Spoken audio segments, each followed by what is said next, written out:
And Christy, tonight the Richland 2 School Board met right here at district headquarters to discuss a proposal to ban electronic devices, including cell phones and accessories like Apple's AirPods during the school day.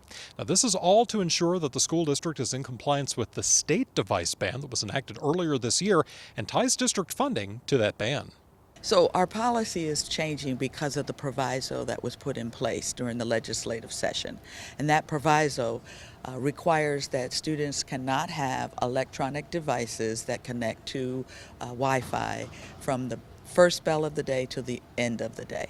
Richland 2 Superintendent Dr. Kim Moore discussed the new policy after the board's meeting. According to a proviso in this year's state budget, each school district must adopt the state's restrictions on electronic devices during the school day and have those restrictions in place by January. The state does allow each district some flexibility in how the policies are implemented. For Richland 2, that means allowing students to use their devices on buses, at field trips, and during athletic events. It also means that the superintendent can designate principals as having the power to decide under what circumstances students can use their own devices as an educational aid. The policy under consideration by the board would require students to keep all personal devices off and out of sight during the entirety of the school day. Students pushed back on the policies, proposing changes that take into account student downtime during the school day. Specifically, we would like to push for the changing regulations to be more inclusive of students who have gap periods and students in study hall. Many of my peers who I have talked with were not able to be here tonight due to after-school activities and sports, but I'm here as a representative of them all. We hope that you take our suggestions into consideration and vote in that way. Thank you.